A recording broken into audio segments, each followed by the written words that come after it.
thank God. One of the things I thank God for was I went out of my way and we still got married.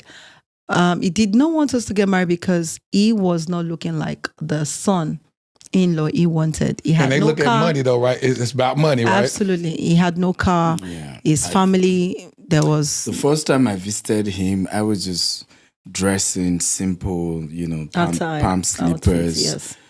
To commercial vehicle, So he kept asking, so where are you from? Who is notable in your family? Yeah, it's all about notability. No notable person, no money, nothing. You ain't got nobody in your family that's successful. Even the job, where do you work? I said, I own my business. So what do you do? I said, digital marketing. And this was, nobody knew what digital marketing was, just beginning. So he was like, this one isn't responsible. He can't afford to take care of you, and for him, it was a no-no. Dear future wifey.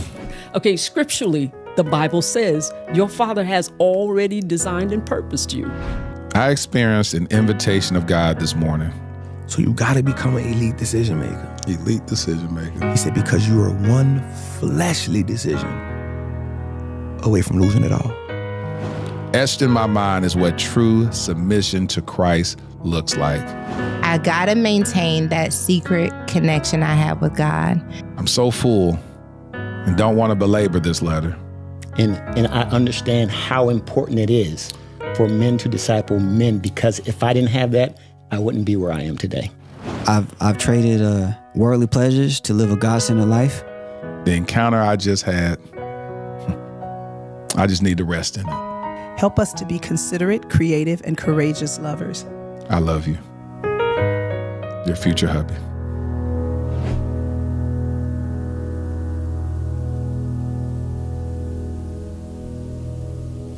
Welcome to the Dear Future Wifey podcast. I'm your host, Lateris R. Whitfield. Listen, are you still shacking up with us? If you're still shacking up with us, can we get a commitment? Hit that subscription button and subscribe. Make sure you turn on your notification bell so you'll be notified about upcoming episodes. Listen, we are off to an amazing start with season 9 of the Dear Future Wifey podcast. And I've been reading all your DMs, seeing your comments on the channel, and y'all are finding so much value in what the guests have to offer. If you haven't already, I want you to subscribe to our mailing list, sign up right now. The link is in the description, and make sure that you sign up for our Patreon at patreon.com/Lateris R. Whitfield. Listen, today we decided to cross over the waters. We're all the way in Nigeria. We're actually still in Dallas, Texas, but we got some people that represent Nigeria very well. Without further ado, I know y'all follow them. This brother got almost 1 million followers on Instagram. So without further ado, I'm introducing him to some, and for others, hopefully y'all see a different side of him and his lovely wife. Welcome to the Dear Future Wifey podcast, my homie, Stephen Akintayo and BC Akintayo. Thank you. How y'all doing? Did I say it right, King? Good. Is it Akintayo? Did I say it right, Stephen? You tried. I tried. Tell me how to say it. Akintayo. Akintayo. Yeah, Akintayo. He told me to say it like I'm saying. Nigeria. He actually did well. Yeah, he did. Akintayo. Yes, Absolutely. He said, he told me, he tried to teach me to say it like I'm singing. Akintayo. Akintayo. Yes. I love that. Listen, y'all from Nigeria, right? Yep. Are Absolutely. you born and raised? Absolutely. How do you feel living in the United States, BC? It's amazing. Amazing. Beautiful. It's beautiful. Lovely. It's lovely. How long have y'all been married, Stephen? We've been married 12 years now. Yep. And by the way, this is the first podcast I think the two of us would do together on another person's platform. Absolutely. We've interviewed each other, but Never been interviewed. yeah, people have always wanted us, but I know she's a bit shy. Are you shy? Are you shy in front of the camera, but off camera you're a whole totally different person? Let me ask Stephen that. Is it? Kind of. I'm not sure. I mean, she's learning to be on camera in recent time, but I think conversation around marriage, she's a bit coming into that a bit. Is it something you don't like talking about as marriage? Okay, I love to talk about marriage, but I think off camera I don't talk about it. On camera I've not really. No, off camera I talk about it, but on camera I've not really, because I tell people that I try not to talk about marriage on camera because our templates are different, and I don't want you to use my templates. And at the end of the day, I used that template and it didn't work for me, because everyone's template is always different, and you just have to pick one or two things. You can apply it. It might work. It may not work, but you have to create your template. I love that you said that. And when I bring people on the podcast, it's not that I want people to try to mirror someone else's template. It's that the Bible says if you confess your faults one to another so that you may be healed. And it also says that people will be overcome by the word of your testimony and by the blood of the Lamb. So just by sharing your testimony, people go, she has no idea I'm dealing with that right now. He has no idea that I'm dealing with that right now. And so God will use you to speak into a life that you haven't even spoken to. And so that's why I realized that God has brought y'all for such a time as this to do something that your mind can't even imagine. People are going to be DMing you saying, woman of God, you helped me so much. You be like, I was just talking. They're like, you have no idea what you said. And so that's why I'm so elated. First of all, thank you for stepping outside of your comfort zone to even come on the Dear Future Wifey podcast and share. As I was telling your husband, Dear Future Wifey podcast is one of the biggest relationship podcasts in Nigeria. And so I think that this is not just by happenstance, but y'all are on special assignment. Thank you. Thank you very much. So thank you so much for being here. So Stephen, how'd y'all meet? So we met. Okay, go ahead. There are two versions. Okay. There's I know. my version and her version. And then there's the truth. There's three versions. No, both are true, just from different angle. Yeah. Okay. So do I start my version? Don't worry, go ahead. So my version is we both met on campus. I happened to be a pastor on campus and, one of the leaders. And at some point, I used to notice, I was even in a relationship, but I used to notice this young girl.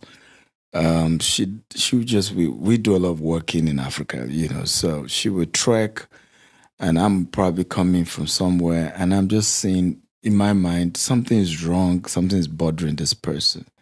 So as a, church leader, she attends my church. So, one of those days, hey, I have this event. I would like you to come. It's a training, it's a conference.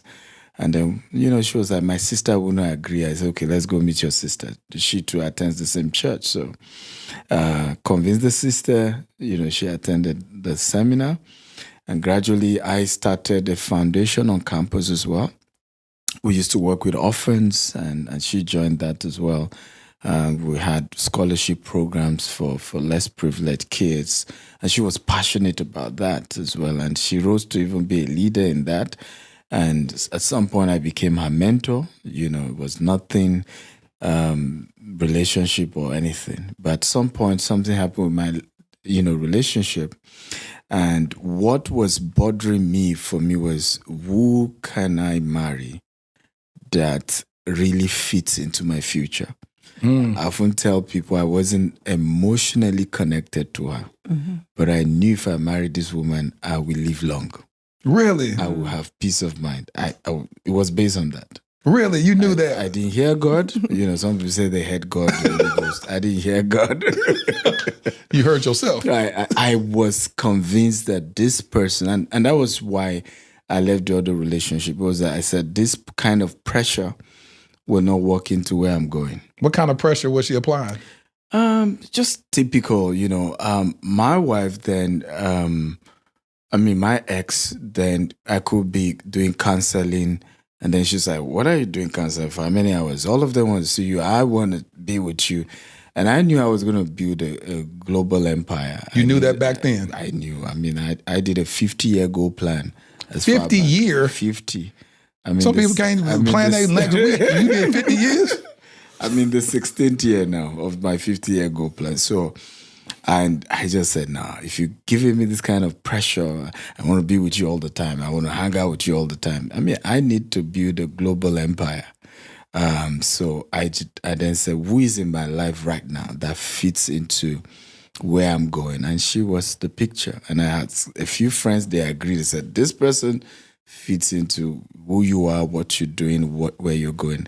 The vision aligns. And so So how did you know that back then? You weren't even dating her. So how did you know that she could show up as the wife that you need and you wasn't even dating her? What did she show you? What characteristics that she had back then? Because a lot of women want to know why do men choose certain women to build legacy with? What did you see in her character? Well, it was the fact that, first of all, she is still now very humble, patient. I mean, really, really patient. I mean, till today, if my wife, barge into me talking to maybe somebody has come first, she's apologizing, like, oh, I'm sorry. I mean, typical person, oh, my husband, come on, please wrap up right now. I need to see you. There was so much to her character that was just unique and was different. And for me, of course, there's no perfect man, no perfect woman. Absolutely. But for me, it was that I was too sure with this kind of attitude, where you're patient. And it really played out when we got married, because at some point my business crashed. At some point, even she advised me to go get a job. But assuming I was with somebody else, they would have pressured me into quitting my vision. That's good. Because when she said, maybe you want to get a job, I said, can you just give me some time? Good. I promise you, this thing will work. Ooh, that's getting me emotional right there. Jesus, why are you doing this to me? That is so important. Yeah. People don't understand when you have somebody that believes in you, and we're going to unpack those times where it got really hard. People can talk about those beautiful moments where you can write books and talk about how much money you've acquired, and then it makes people think, oh, I can do it too. And they don't realize, they don't have the tenacity to keep moving forward when they don't have much to eat, and then are you aligned with a person that's not going to be like talking on the phone, they homegirls, he's sorry. I don't know how to tell him. He's never going to be that. He just needs to give this alone, and give this up, and get a job. We ain't had a vacation in 5 years. And then start telling you about everything that y'all haven't had, instead of dreaming with you and say, when we make it, we'd be able to buy a whole island if we want to. Absolutely. And you getting hyped up, you like, well, shoot, I don't want to let her down. I gotta, in the moment that you can't encourage yourself, that you hear that beautiful woman speaking life into you, speaking to the king in you, that makes you elevate. That's what I want to unpack. And so you said it was moments that you felt like, no, we're going to go back. So then you fantasized and said, this is a woman I believe that I can build a global empire with. This is a person that I can build legacy with. And then how did you relay that to her? Because this is your homegirl right now. This is about you mentoring right now. So how'd you shoot your shot, King? Yeah, so I still remember, I had probably less than 20 cents in my pocket. So I had to trek to her house. She gave me dinner. She gave me dinner? Because we had no dinner. Yeah, no dinner. Yeah, I mean, my now you're going to play me like that. Okay. She said you were starving. She said you was an orphan, is basically what she said, Stephen. I ain't saying the way but what she said was you were starving and she had to feed you. That's what she said. And I just unpacked. I said, look, I have this vision. In 3 years' time, I'm going to have my apartment. I will have opened my office. Turn the microphone down a little bit. This way? Yeah, great. Okay, so in 3 years' time, I will have gotten my apartment. I will have gotten my office, and I love you. Straight up, marry me. Again, maybe because of my, spiritual background, I didn't believe in just wasting a woman's time. So it was straight up, I want to marry you in 3 years' time. And I give you some time to think about it. You said that's the first time you told her you had any interest in her? Yeah. You just straight up said, I want to marry you? Straight up. Straight up. I mean, we're that way in Africa. You Americans, you want to take some more time, but tell them, look to that camera and talk to the Americans. You ain't talking about me. You talk to the other Americans. Talk to them and tell them that they like wasting people's time. It was straight up. I want to marry you in 3 years' time.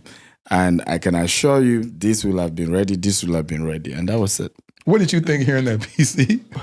So when he said it... Our own version. My own version. Your own version. So when he said that to me, I did not give any answer. I just went back. Actually, before he said it, I knew he was going to ask me out. You did? Yes. And I said I would never say yes to him because he was a workaholic. And I was just waiting to finish school and just run away from him because when we're done with a project with the orphans, he already has about 3-4 projects laid down. And my dad actually sent me to come study in school. I love to help orphans. We did a whole lot for them.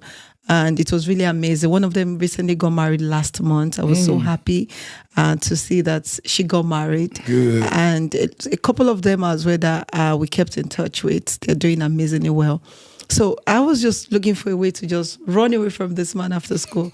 But when he said it, I had to go back to kneel down because I was not in love as well. There was no butterfly in my stomach.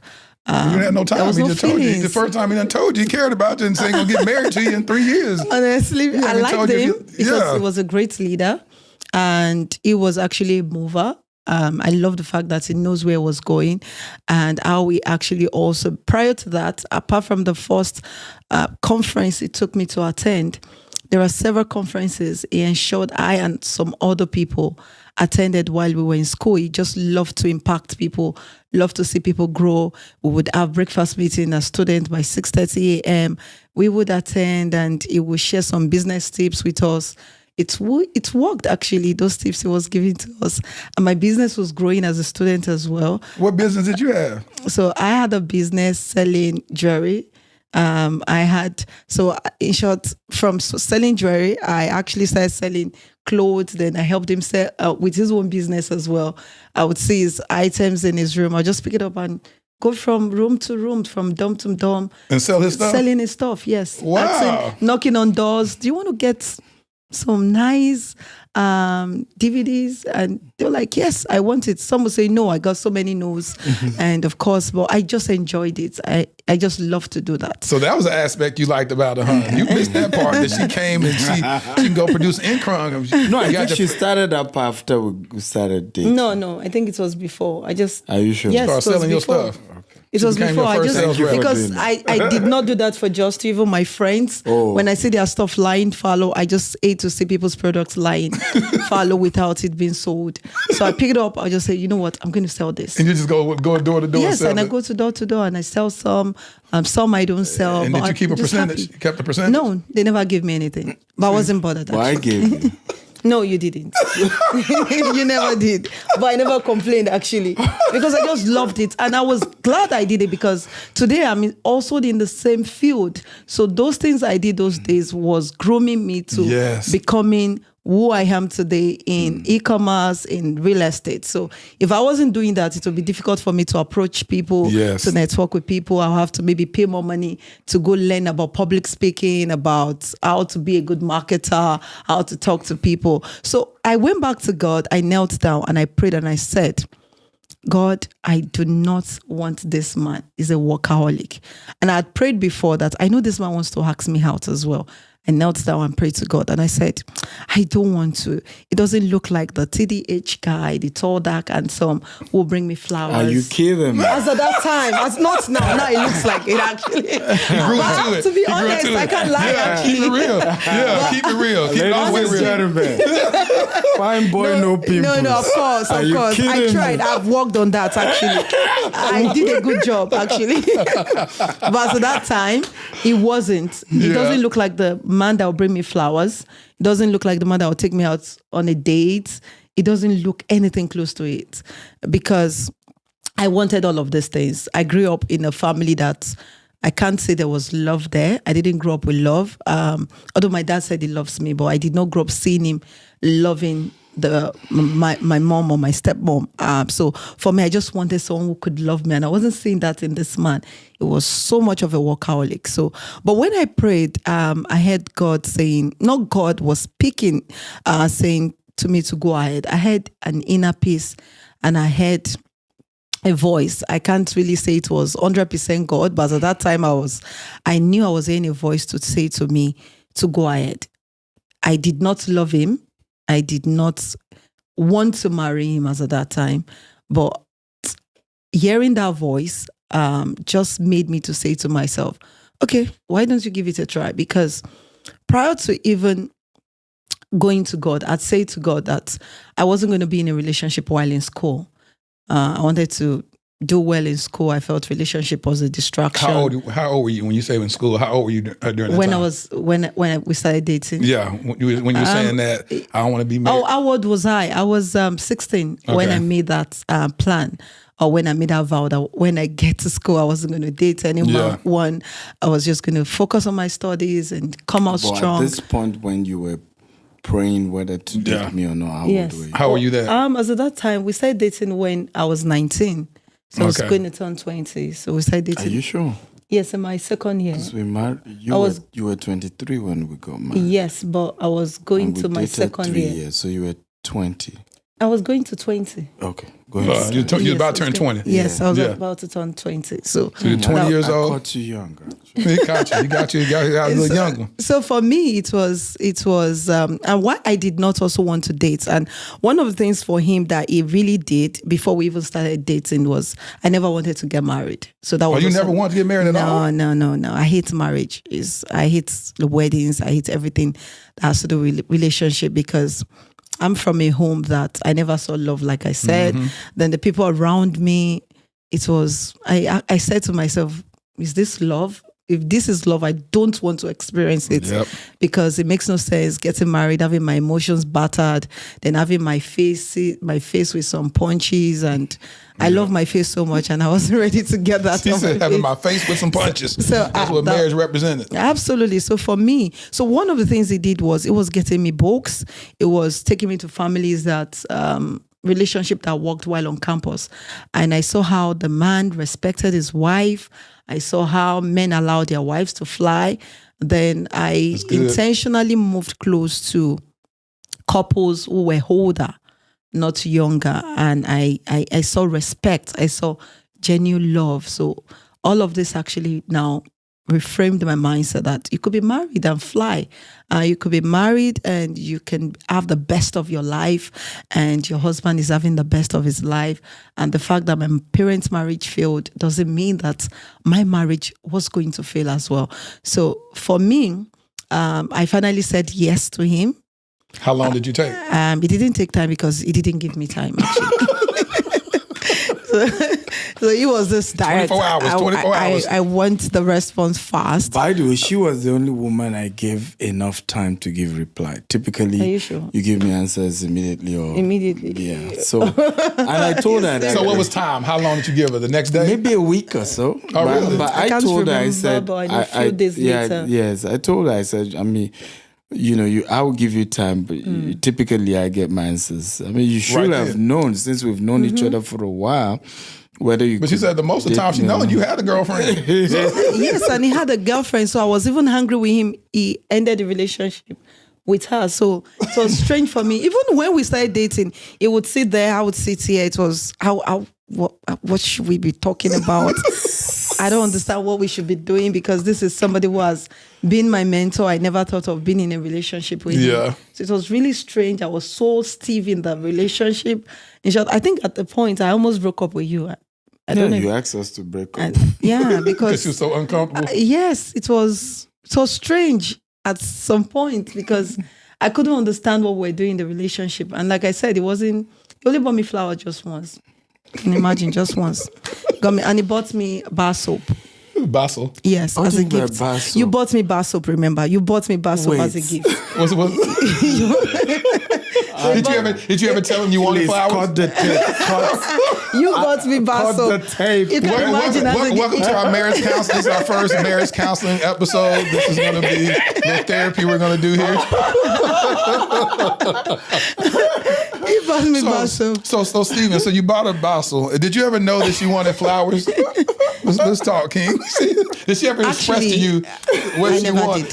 I never did. See, and that's the thing about it. What happens is people get married and start dating with expectations that they didn't communicate to the other person. Absolutely. And then they have an expectation, and when someone fails to meet that expectation, they go, see, I should have never done this.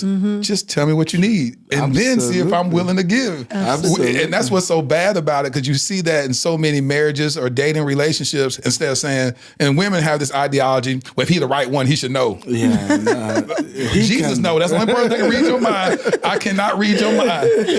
So just say it. Say, I love for you to give me flowers. And then see if he continues doing that. Absolutely. I mean, we had seasons where we got married that was a major issue. I mean, I tell people my first 2 weeks being a married man was one of the most miserable seasons of my life. The first 2 weeks. You said 2 weeks? Don't go there. Now it's your turn to ask them to cut the tape. That's your time. You said 2 weeks, huh? Because I had been living in the apartment before we got married. I knew where my toothpaste is. I knew where everything is. Now, for some strange reason. No, don't. You know, my wife You don't want to loved say that. brush her teeth in the kitchen. So my toothpaste and toothbrush is missing in the bathroom. No, And your then toothpaste, not the toothbrush. Your Yeah, toothbrush. toothpaste. Yes. Yeah. It's toothpaste. missing the bathroom. It's in the kitchen. Like, who does that? I was like, I'd been living my perfect life. But you know, alone. I had a good reason. You know, Why the Because kitchen? when I want to use the bathroom, I expect it to be spotless. I don't want to see your soap on the bathroom wall, and when I see it, it turns me off. So you don't and want to brush your because teeth like that? yes, because it makes me, I don't know. When I see it, I can't brush my teeth in that particular bathroom. But I've changed now. I don't do that anymore. So now it's in the bathroom? I don't do that anymore. Now you brush your teeth in the shower? Yeah, absolutely. So it was not easy for me to adapt to, because my bathroom was always spotless, and having to stay with him, and it's not. He needs to clean after using. Spotless. It's not. It wasn't as spotless as mine. I don't know actually. too many men that's gonna have spotless anything. So I just could not imagine like I just want to run out of the bathroom immediately, because I can't imagine. Even I always clean up after you leave so that I can bathe and not think of. I mean, your soap. she had this excessive wanting everything to be spotless. And, But kids have changed it and today. I think this is My kids changed this it. is Kids part change of- real They quick. changed once- it. Yeah, and this is Actually. part of the lesson, because sometimes we destroy great marriages over tiny issues. Yes. Today, I'm the neater one. She's the not tutu. I'm not saying, but not tutu. It be scattered because yes, of kids. I'm way more, clean, organized. When they visit me in Dubai, they mess up my house, and now again. Even here in the US, But it's not me. The The kids, kids. yes. The kids. Yeah, blame on the kids. Your kids, Yeah. our kids, It's they your do kids. that all the time. Yes, not me. But it tells you how the relationship will have been destroyed over something that most likely you will even do as the relationship goes on. Because you start becoming more like the other person. Y'all start switching. Exactly. So So I think one of the things you also did that made it not to be destroyed because of my own excess behavior as regards some few things. Because what he did was he gave me my space. So you won't find him in the kitchen anymore. So at the time, he left the living room for me. So I want him out of the living room, because he became glued to his room, because he doesn't want to upset me by doing something that will get me upset. Like, oh, why did you put this here? Well, I kept it this way. Why did you remove it? Why did you go to the kitchen? You picked a piece of meat and you did not put the spoon in the right place the way I kept it. And so he intentionally just gave me my space. It was when I realized it, I said, no, you shouldn't have done that, because now I'm craving for him to come out of his bedroom. Don't worry, do anything right now. I don't care. You done pushed them out. Absolutely. We'll scatter it together. Don't worry. We'll just mix it up. I'll get someone to clean it up later. So I think doing that actually did not allow us to have so many issues. I'll have issues anymore, rather. Because we were having issues early in marriage due to some of these things I was saying. I don't understand why you come back from work and your shoes will not be in the right place, or you won't clean your shoes properly before you bring it into the house. Why should you? So you're a clean freak, huh? You Yes, I was a clean make freak. everything. Everything has to be extremely clean. But right now, You don't care no more. I'm okay. The kids have actually taught me a How many great kids y'all lesson. have? I have 3 kids. 3 kids. So did that change they dealt by the with first me kid? actually. Did the no, first the first kids, I was still so I was still a clean freak. The Yeah. second, the third, when I was pregnant with the third, I said, "I couldn't don't do it care no anymore. I just said to myself, I'm done. I can't do this anymore because it wasn't And now easy. he the one cleaning up everywhere. So he was the one doing it. Let's go back to how y'all got to, you broke up with him because you're feeling these triggers. You're like, oh my God, I never want to be married in the first place. He's not giving me flowers like I want. And this is awkward. I don't know how to be romantic with my mentor. This is just throwing me all the way off. So you ended it. How'd y'all get back? I didn't allow her to end it. She made the proposal and I rejected it. She said, so you want to break up? Okay, I'm glad you got that out. We're still together. I rejected But the second one, Yeah. Oh, it's 2 times. yes, it was twice. So he was one that was doing the breakup this time around. Oh, you trying to break up with her? Because my dad did Yes, I not did, want us to actually. get I even married. had another babe, one fine girl like that. But, You can say that again. but go ahead. Why didn't you marry her? Why didn't you marry her? He said, why'd you marry her, huh? Maybe his blood pressure will be Blood pressure be through the roof. maybe 500 over. So your dad didn't want, so what happened? Yes, because my dad had high expectation for all his kids, and I was his favorite as at that time. So he calls me his best friend. He's late right now, and it's so painful. But thank God. One of the things I thank God for was I went out of my way and we still got married. He did not want us to get married because he was not looking like the son-in-law he wanted. He had And they no look car. at money though, right? It's about money, right? Absolutely. He had no car. Yeah. His family, there was... The first time I visited him, I was just dressing simple, Outside, palm outfits, slippers, yes. to commercial vehicle, So he kept asking, so where are you from? Who is notable in your family? Yeah, it's all about notability. Nobody. No notable person, no money, nothing. You ain't got nobody in your family that's successful. honestly. Even the job, where do you work? I said, I own my business. So what do you do? I said, digital marketing. And this was, nobody knew what digital marketing was, just beginning. So he was like, this one isn't responsible. He can't afford to take care of you, and for him, it was a no-no. And so, and then did you have to, when you decided to marry, well, let's get there. So you pretty much disobeyed your father's request Absolutely. and still decide to marry him. Yeah, because I had to tell her, well, your dad doesn't want me to marry you. I mean, I respect that, and so I cut off the relationship. I think 3 months later, she came back and said, It wasn't up to 3 months. okay. No, it wasn't. How long was it? It was just, I think, a couple of weeks, maybe 2 weeks. No, it's more No, than it wasn't up to... No. Baby, I remember... He had a whole nother woman, It so he's wasn't- saying that. Exactly. Yeah, he had a whole nother woman. Exactly. It was not- more than that. It wasn't. It was, I think, 2 months or so. No, it wasn't that So long. how you get a whole It nother was. woman? Maybe Then? my- So maybe a month it or so. was more than that. No. I mean, there were a lot of ladies eligible bachelor. Like, come on. Eligible bachelor with no job, with digital marketing. No, yeah. I mean, funny enough, I wasn't that bad. I think it was just his own level of expectation, and I didn't look like it because, I mean, I already had my own apartment. I had my office.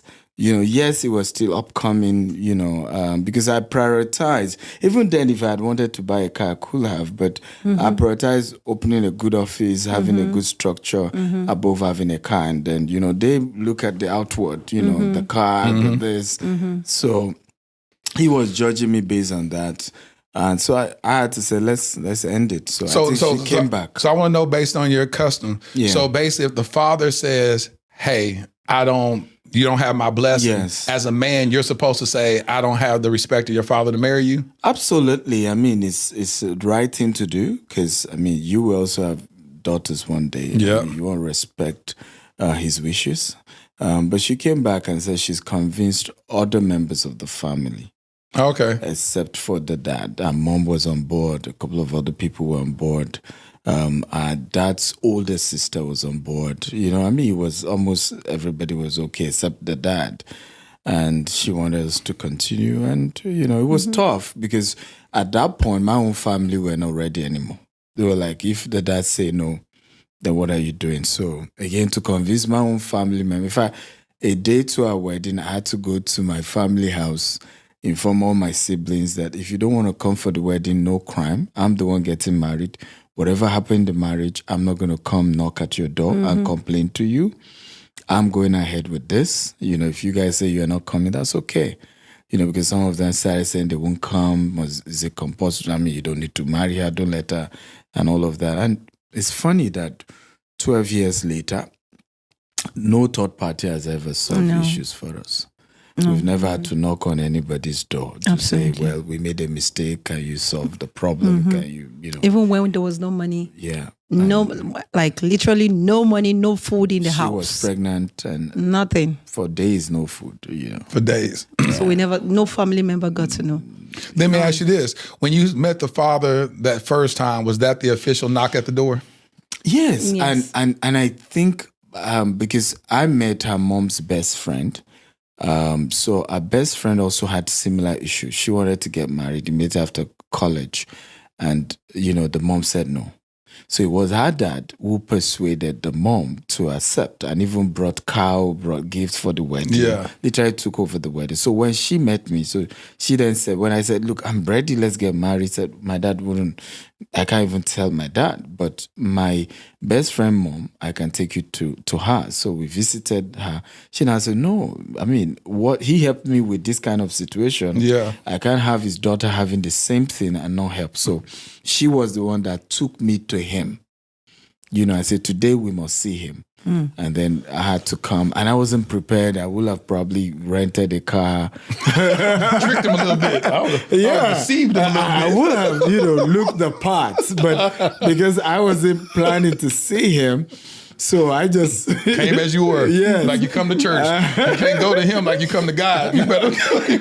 He wasn't impressed at all. But the good news was, before he died, he was more than impressed because when we're doing our 10th year anniversary, we invited him. At this point, we're living in the most expensive neighborhood in Nigeria, Banana Island. We're doing so well. He's so proud. And the rest of his life, he was proud of us. Really proud. So how many years did he get a chance to see you flourish?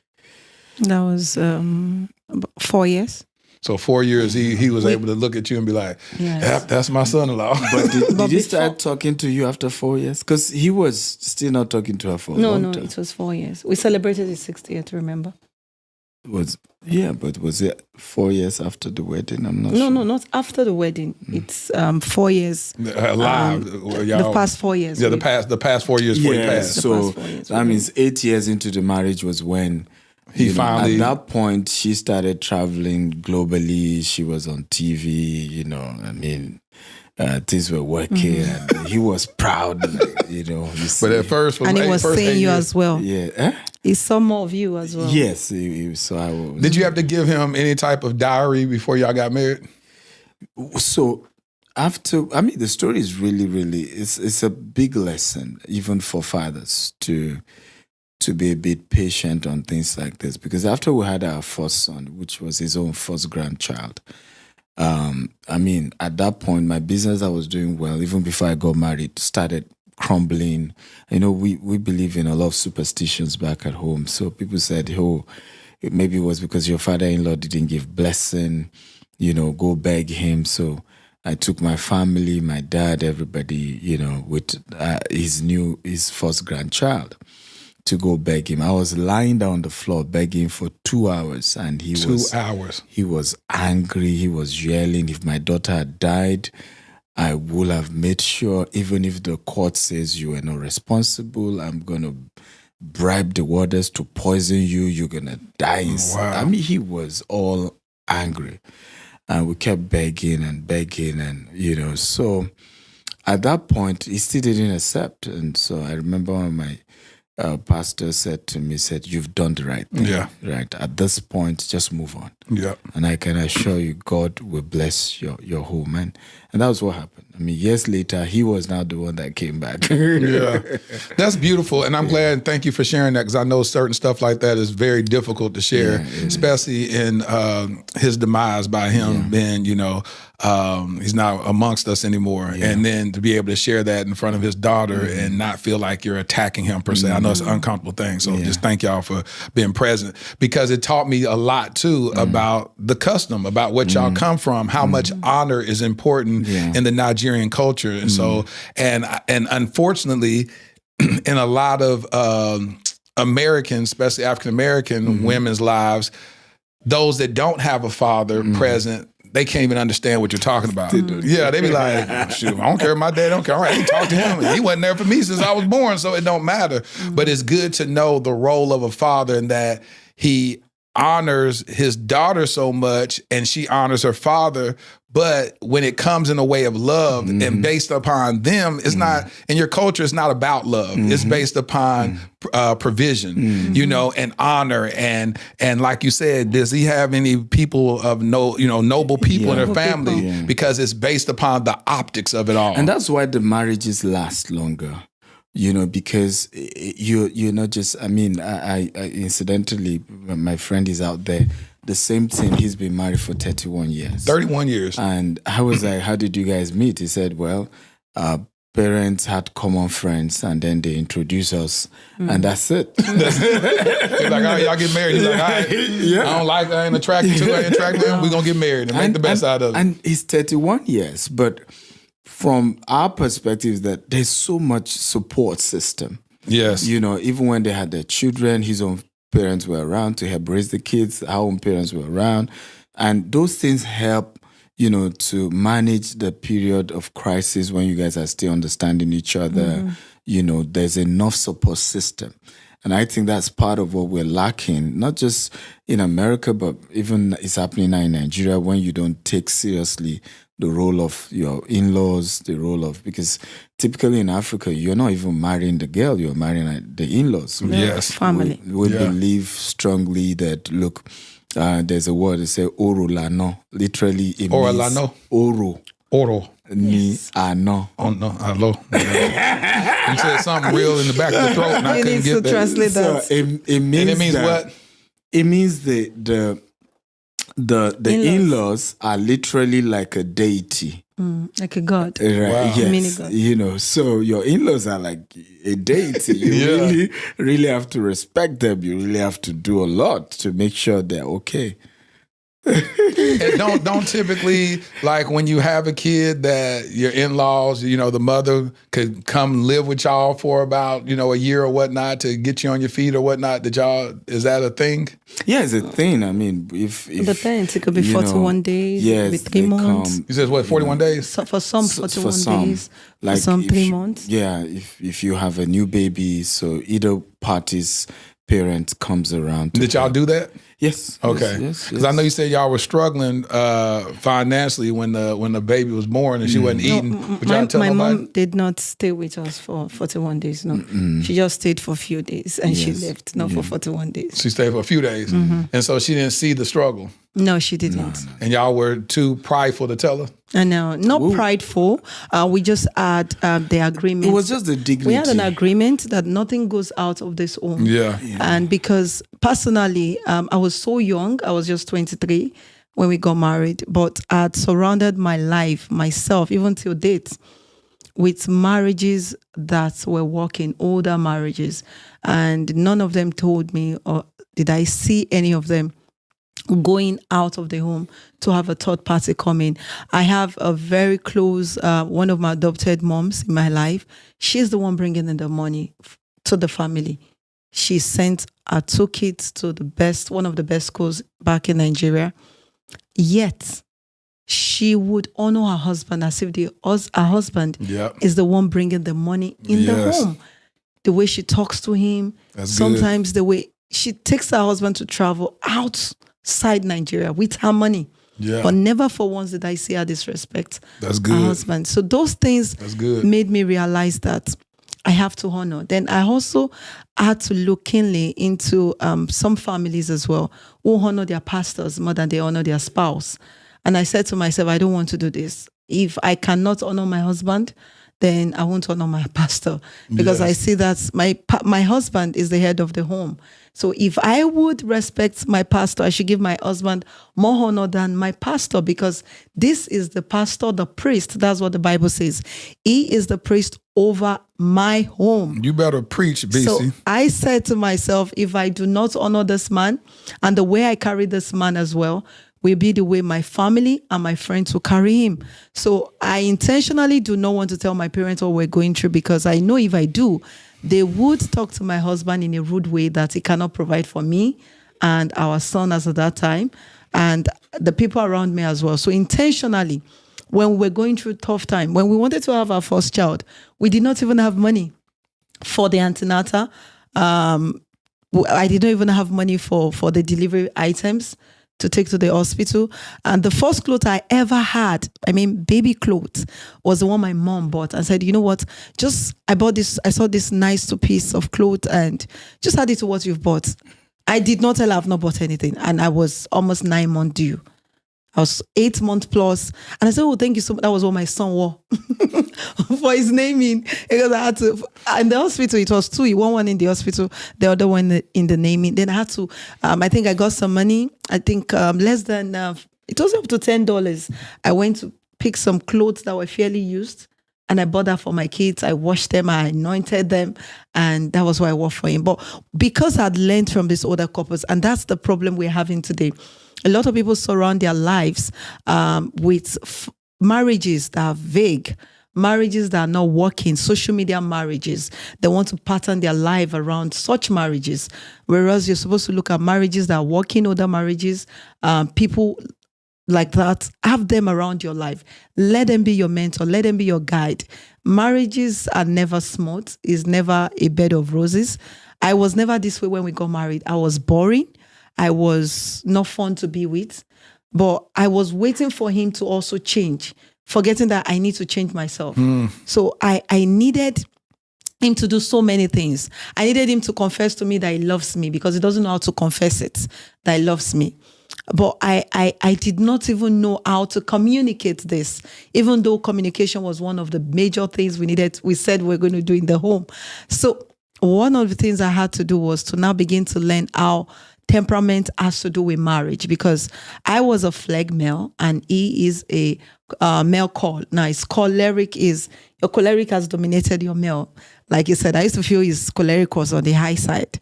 So for me, I had to learn about my temperament, his temperament. Now, how does his temperament affect the marriage? How does mine affect the marriage? And I discovered that when I began to switch from my temperament, and at first I was faking it, then later it became real. So I was faking to be the loving, the charming. Now let's do this. I'll jump on him. You need to carry me. You need to do this. You need to say that. You need to tell me tell me you love me. I'll say to him, say, I love you, babe. You know, sometimes I'll dress and people will say, you look good. And my husband will just look at me, just smile. You will say, I look good. I'll go to him and say, tell me. That will hurt me. Yeah. Because other people are telling me I look good, but my husband isn't saying this. Yeah. So I'll go to him, tell me I am beautiful. Tell me I look good, that my outfit is good. Now, before I began to do this, I'll also say to him, you are so handsome. Good. Wow, look at. I don't want to say all the things I say to him. Those are private talks. Yeah, you talking nasty to him. That's what you're doing. Being nasty. You talking nasty to him. That's what you're supposed to be. That's why y'all made it 12 years. There you go. That's why Steve sitting back looking at you while you talking like that. He looking like this. Mm-hmm. Look at him. Getting them all turned on over there. I see you, King. That's your wife. That's right. Talking about she's shy. She don't want to talk. She talking now. She talking now. Look at her. Look at her. You just sit back looking at her. But for me, communication was really key, and also having to change myself, having to change who I was, not saying, no, this is the way I am. You have to manage me. If you can't, you just deal with it. Yeah. So I had to work on myself, and working on myself now made people around me to love me more. Yes. Made people around me to want me more as well. Even made him to even profess love to me when I don't even ask for it. Oh. And makes me, even for the kids, naturally, it's become a thing in the house whereby you just see, they can see me or see the other dad, you look so handsome. Oh my God, my dad, you are this. The kids say that? Yeah, they do say that to us. Mommy, you are the most beautiful woman I have ever said that. I'll say, I hope you don't want something with what you say. But of course, also having older people in my life really was the game changer for me. And up to this very moment, when I see any marriage that is working, they are older couples, I want to hang around them. Yes. I want to have them in my life. I want to learn the principles that has made their marriage to work, because I want to be married for the next 50 years. Yeah. I don't want my marriage to be a social media marriage. When I have issues, I'm going on social media, because social media didn't bring us together. Teach. So I don't want social media to now be the judge of my marriage. Come on. Yes. So for me, You see why I'm married? Yeah, there it is. End of discussion. And I would say women should do the same. Even That's men, real. if you want to have a long-lasting marriage, there's no perfect marriage. There's no a marriage that is written is like the one you read in the novel, or like the Cinderella, or the home videos, or the fake one you see on social media, holding hands, going for dinner, and the next thing you hear is they filed for a divorce. Yep. So if you want to have a long-lasting relationship, marriage, one of the things I did, or we did rather, is we read books, we attend marriage seminars together, and we also have other couples in our lives whose marriages are working. Yes. And we don't go to them for advice, but we just pick things and add it to our templates and make it work for us. But she said she didn't want to talk. You said she's shy. I'm impressed, man. Man, let me tell you Keep something. talking. Then there's something else about him which I love so much, is the fact that he is not actually threatened by my success. So if I'm the one more successful today, my husband we'll spend the money together. We're all fine.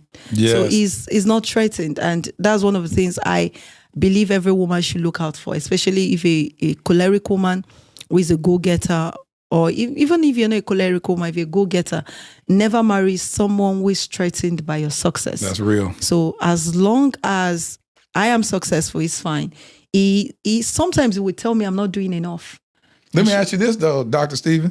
If she was more successful than you, would that intimidate you? No, and it came from the place of knowledge. I read a book by the late Miles Monroe. Yes. The Power and Purpose of Women and the Power and Purpose of Men. And the book opened me up to the fact that of all the 6-7 things a man needs to be to a woman, money is actually the least. You know, Teach. You know, money is actually the least. You know, But money makes the love sweeter. It makes love sweeter. Yes, it does, and money is very important. I'm not underrating that. I mean, in our marriage, with more money, it is helped the marriage to be more enjoyable. It's make it so much fun. Even this morning, we woke up in a beautiful place with a lake view and all of that on our way here, and beautiful. So it helps, but knowing that that's not just what makes you you. You know, you need to be a priest. You need to be a protector. You know, and so many other roles that are there. So for me, I'm not intimidated by, you know, in fact, my ex was way ahead of me career-wise. She was older. But that book had helped me to learn to handle my relationship in a way that I'm excited for the success. Our success is my success. My success is our success. Exactly. And yeah. My question to you, Dr. Stephen, is this. Because a lot of women complain about hearing compliments from everybody else other than their lover. Why do you think that was with you? Well, I think it's personality type. And like she's saying, I mean, some of us who are either melancholy, choleric, or choleric melancholy find it difficult to express love. Yeah. Right? And even though we will die for that woman. Yep. You know, I remember when I got married, one of the most painful things she ever said to me was, "You don't love me." This was just a few weeks after we got married. And I was so hot because I literally fought everybody in my house to marry you. Yeah. I mean, I went to 1,000 oceans. And then you say, "I don't love you." Like, what are you talking about? But obviously what she meant was, I don't feel love right now. Yep. You know, not that you don't love me, right? But that's personality type playing out, because I love by doing things, right? Meanwhile, she wants to be loved by words. Yep.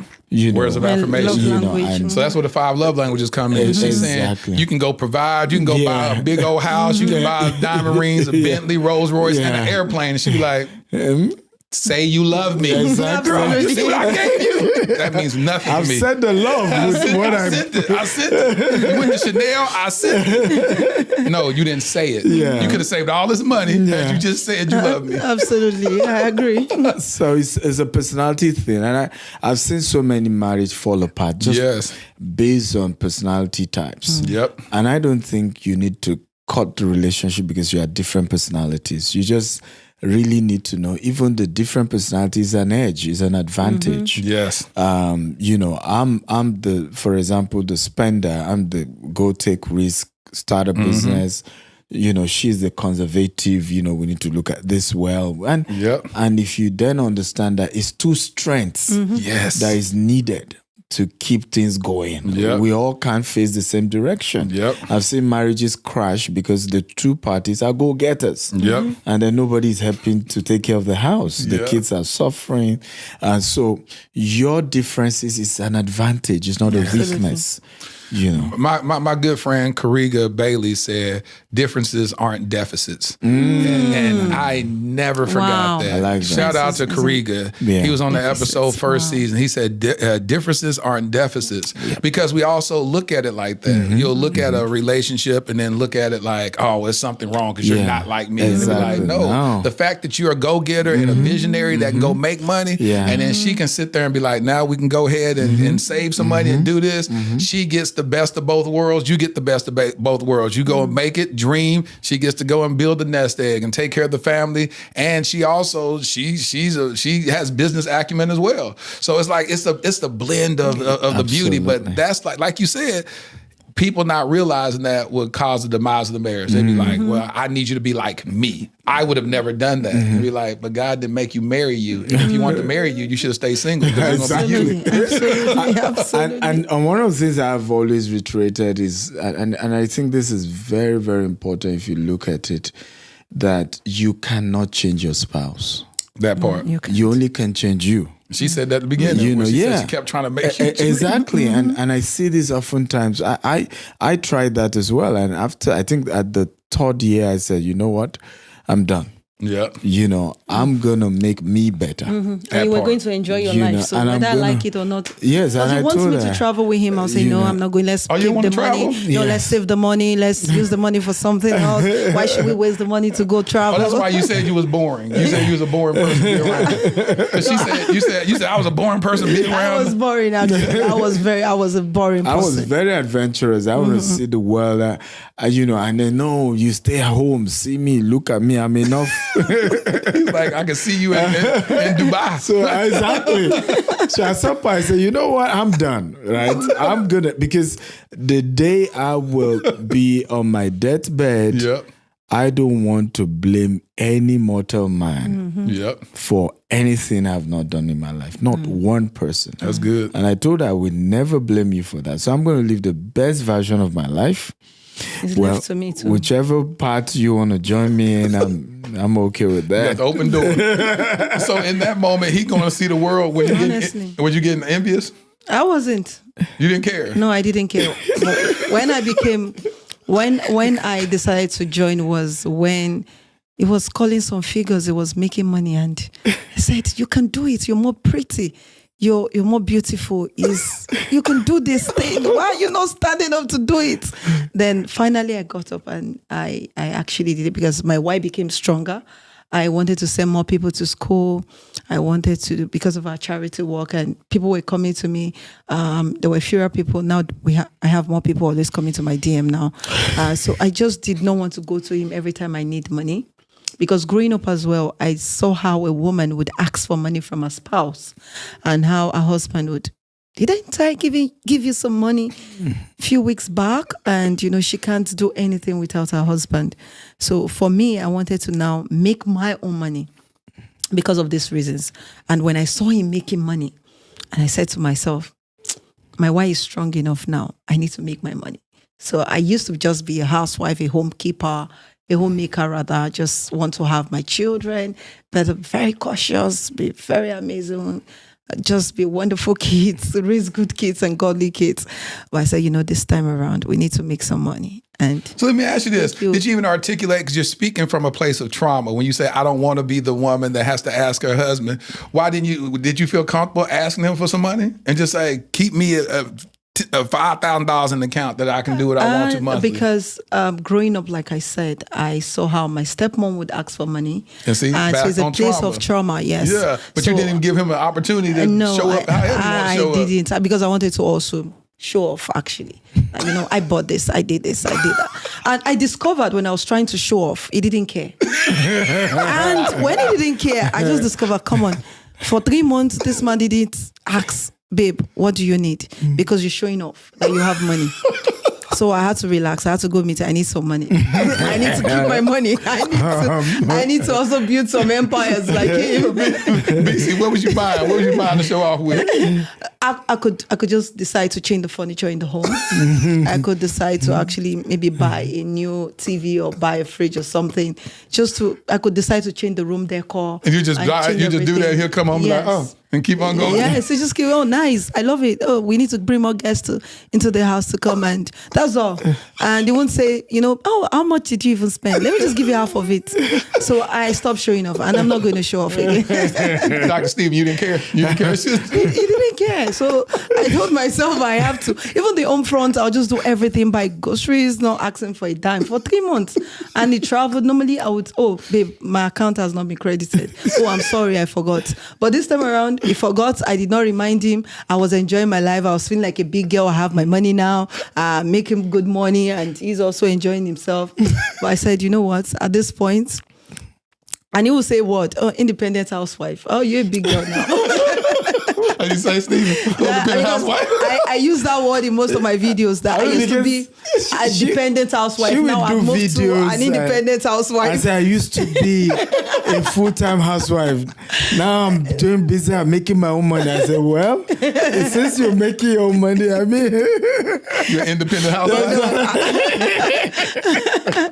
Since you're making your own money, it would be good. Let's spend your money. Isn't that crazy? And I'm glad y'all can laugh about it. What typically happens in situations like this, the people grow apart. True. Because you'll start saying, I can be independent. He says, I can find joy outside of you and see the world. And then he goes he starts living a single life, and you start living an independent single life. It happened, and then y'all move on. And then what happened? It happened. There was a time that we're actually going our separate ways in marriage. And what year was that? I think that was between 20. Well, like y'all been married. Is that year 6 of marriage, year 7, year? It was I think it was about 6-7 years. Yeah. Between 2018 and 2019. Yeah, I think that was when the kids, we grew apart because of the kids. Now I'm realizing not just the kids, the work as well was. Y'all get to become the work. Yeah, but I think the kids started it. Work just added to it, right? Because our attention was more about the kids. Everything was the children. So at who was that? Her? Yes. Yeah. Yes. You were saying you focus on the kids. Yeah. So at some point I realized we were growing apart. So I had to say, you know what? We need to start doing things together. So we'll start going to watch movies 3 times a week. Good. And I realized that we enjoyed the talk while going to watch movie than the movie itself. Yes. And that, brought us together back. Now we do work in our estate. We just take a walk, the 2 of us, at That's night. Good. And just talk and then. How long did that season go where you felt that separation, where y'all had to recalibrate and say, hold on? It was over a year. It was over a year, yes. I think we just caught ourselves. So what happened is, and this is what happened to every couple, and you now fight for a divorce, is that it did not happen. The divorce didn't happen this year. It just started happening gradually, but you did not take notice of that. So it might have started about 3 years ago, 4 years ago, but there was no intentionality on any of the couple to say, there's something happening, there's something wrong. It's maybe you called each other 5 times a day. You start with calling twice, later once, later weeks pass. And you don't call, you don't even want to, you're not bothered whether he calls you or not. You're just doing your thing, he's doing his thing. Then work became more taxing, demanding. for him and for me as well. I could do coaching with my students.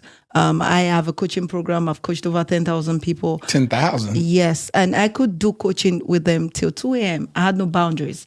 It was just, I just want to satisfy my student. 2 a.m., 3 a.m., 4 a.m. at times I'm coaching.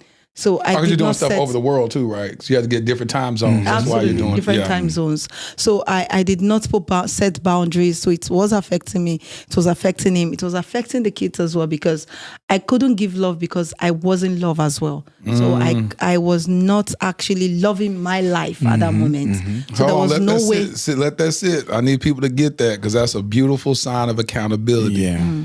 Because you rarely hear a mother articulate what you just did. And I don't want that going over people's heads because he talked about how much you prioritize the kids, but you said I couldn't even love them. What looks like love could be prioritization, taking care of them, but you say, I don't know how to give them what wasn't given to me. Absolutely. And so I just wanted that to resonate with people because in his mind, he may think, oh, she loves our kids. She's always there for them. But you're articulating, I know how to love these kids. I know how to be there for them. I know how to provide and take care of them. But I don't know how to love them. Absolutely. That's powerful. Thank you for sharing that. Continue, please. Thank you. So for me, I had to now deliberately, it was a deliberate action on my part. So every day I would even eat, I'm sure this is the first time you would hear this, because we'd grown so much apart that I wasn't feeling love for my husband. I can't say I was in love with him anymore. I knew we grew into love, but the love just fizzled out. So every day I'll go to the mirror. I'll call his name. Sometimes it might be in the bathroom, in the kitchen, wherever I am. I would actually call his name and say, I love you. That's good. And I love you and you love me and you need me and I need you. That's good. Then I set on my alarm. I'll pray for him. I have different time. I think this is the first time I'm saying this. I have different times whereby I, in the day, every day, I just say a word of prayer for him. So my clock would send me that reminder so I can do that. So intentionally, I kept doing this. Then I'll buy gift for him. Sometimes he'll buy gift. Then of course he introduced the movie. Then the walk as well. And sometimes we do vacation alone. Then another thing he was intentional about was he made sure that I take vacation alone. The first time was a big struggle. Oh, how can I leave the kids? Let me tell that story. I have never seen a woman angry with her husband for wanting her to go on vacation alone. It was a big deal for my wife. Like, she was like, I'm not going no vacation. You know, I'm like... What was the first trip? Where were you trying to send her to? Dubai. This was you did the first visa. I did not go. Do you remember? Yeah. The first I even visa. did the visa, got the ticket. She didn't go. Oh, she didn't go? She refused. But now I'll go as many times as possible. You be like, bye. You're like, you ain't supposed to go today. We're supposed to go. Discover that these kids, they're going to grow up and they're going to leave me behind. You know, there was a time I was traveling. I said, kids, I'm traveling. I was traveling to Dubai. And kids, I'm traveling. Oh, mom, bye. I said, no, I mean, I'm leaving for weeks. You won't see me. Mommy, I know. Take care. We love you. Bye. I said, are you kidding me? So these were the kids I did not want to leave behind years back. Sorry, I had to cut you. They're packing your bags. So I'm like, Mom, you want me to help you? I was like, I could see you stressed. You need time alone. You know, you need to find yourself. So, I mean, at the second attempt, she finally agreed. And I enjoyed it. You know, the first day, she was busy calling us, are they okay? Their food is here. Their clothes is there. We are fine. You know, but the fourth day, she didn't want to come back again. I want to say this to you, Dr. Stephen. Thank you for loving your queen properly. Thank you. As a man from one man to another, thank you for modeling. Not saying you got everything right, you knew the right words to say, but you're sitting here in a seat of humility, allowing your wife to express. And that was one of her trauma points. Her trauma points growing up was not feeling like a woman had a voice. And you are healing this queen every conversation, being able to stay present, being able to force her out of comfort zone to go take a trip where she doesn't want to, and now allowing her to stretch herself to where now she's saying, I need to go. I need to, because those moments, like pastors do it all the time. You know, they go take sabbaticals for restoration. And the fact that you're able to give, because a lot of men don't have their ego will not allow their wife to go leave. Because they be like, What if on one of these vacations go find her a nice little old foreigner that swoop my wife off her feet? I ain't finna do that. I need somebody to watch her. You know what I'm saying? Oh no, I'm crazy. I ain't finna just pay for her to go see another dude. You know what I'm saying? But you're so the man secure. is definitely insecure. That's the reason. Exactly. And the fact that you're so secure that you like, go, you need this, baby. Because if you go and do this, you're going to come back a better version because you'll be restored. My argument to her is that you can't give what you don't have. Absolutely. Teach. You can't claim you love me if you don't love yourself. Teach. You know, and you won't even know what love is. You Yes. know, what you claim is love is just, you know, not really love. So my argument is you must live your best life. And I say this to everyone watching. You must discover you. There it is. You must enjoy you. Is when you love you. Because how did I realize she needed a vacation? Because I went for one.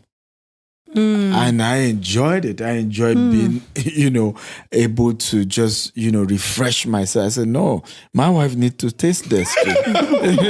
Experience this too. I want to say something too before it just falls on deaf ears, BC. I love the fact that you were so intentional on restoring love in your relationship that you scheduled it, that you made sure that you looked yourself in the mirror. And while you were speaking life into your marriage, you were telling the devil, you have no room in my marriage. Absolutely. You were saying that I love my husband. My husband loves me. I'm going to be intentional about being present in my husband's life. I'm going to do this. You're saying all this stuff. What happens is the Bible says life and death are in the power of the tongue, and they that love it eat the fruit thereof.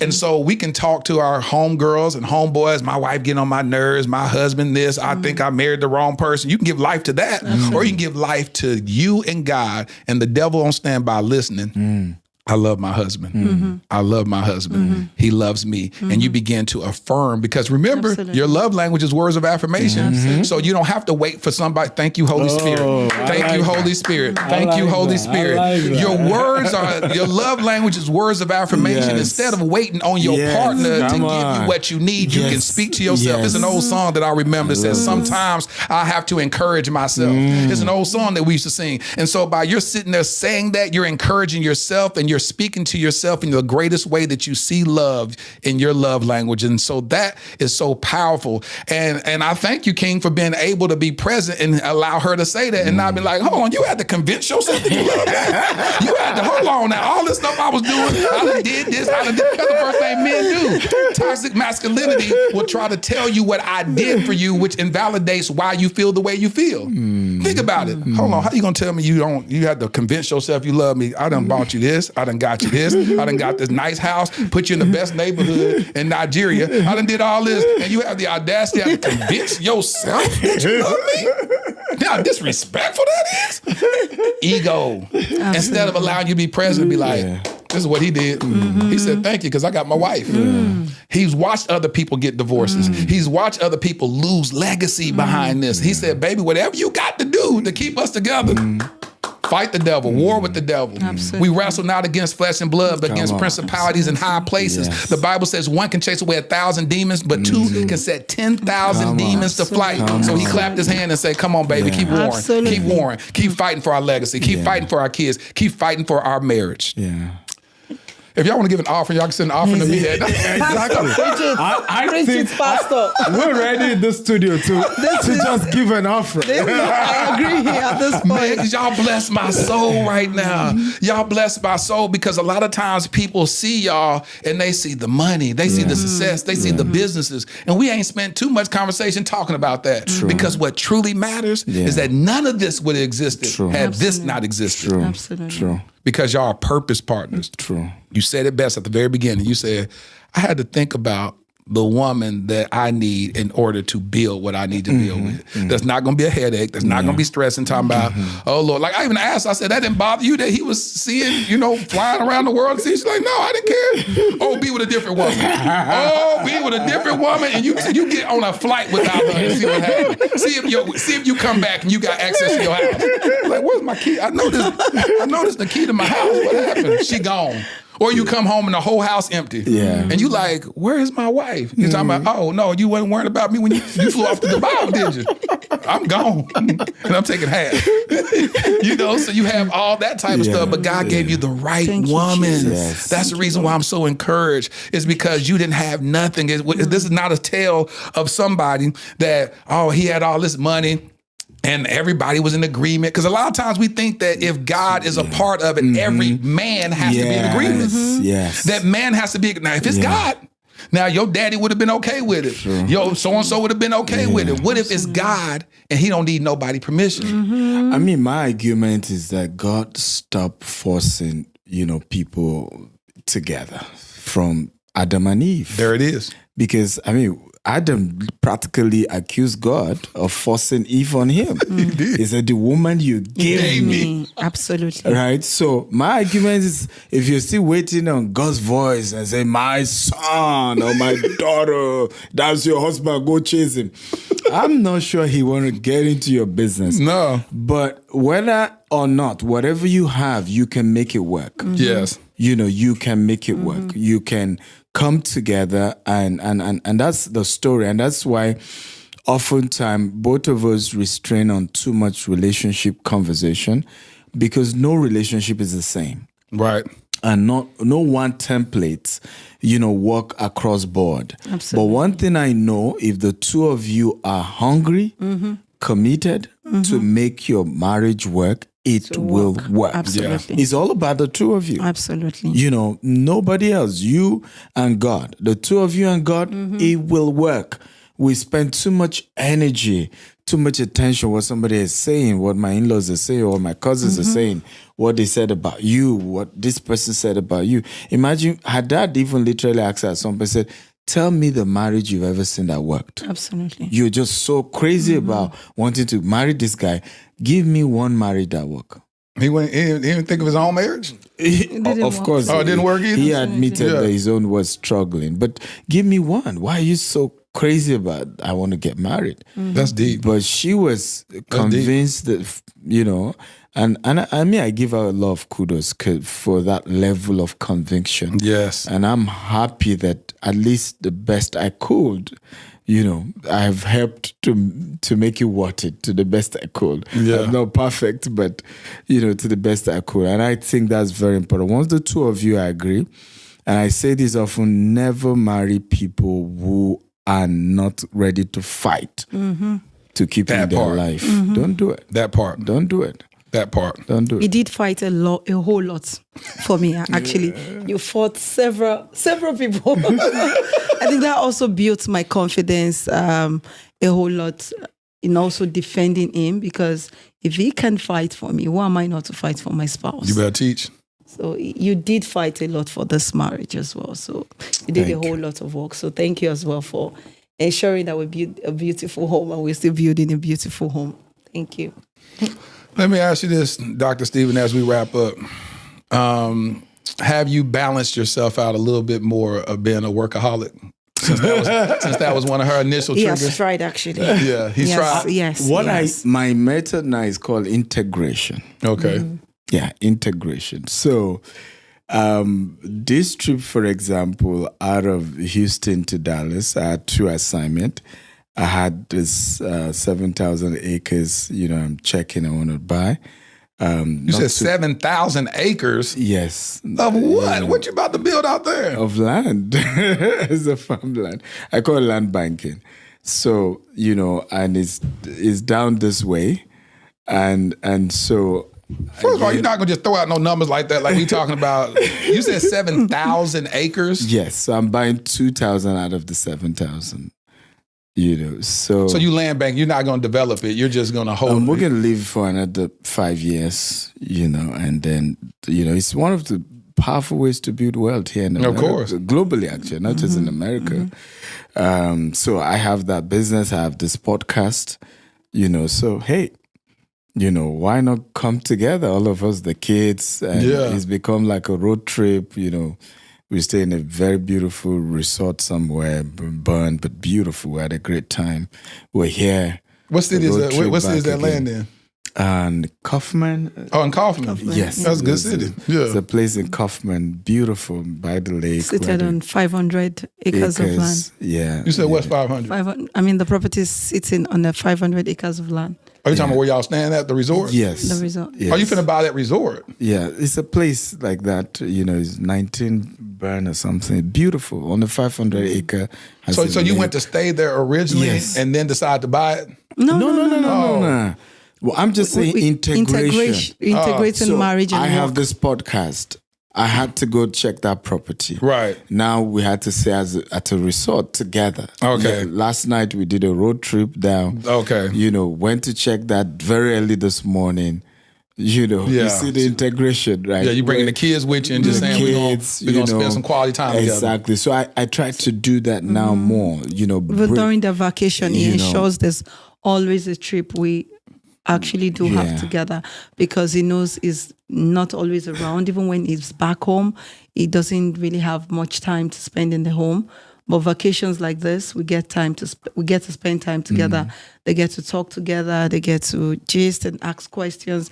And sometimes, because I have a boy who actually just is becoming a teenager now, when he has questions related to that, talk to your dad. I'm not a man.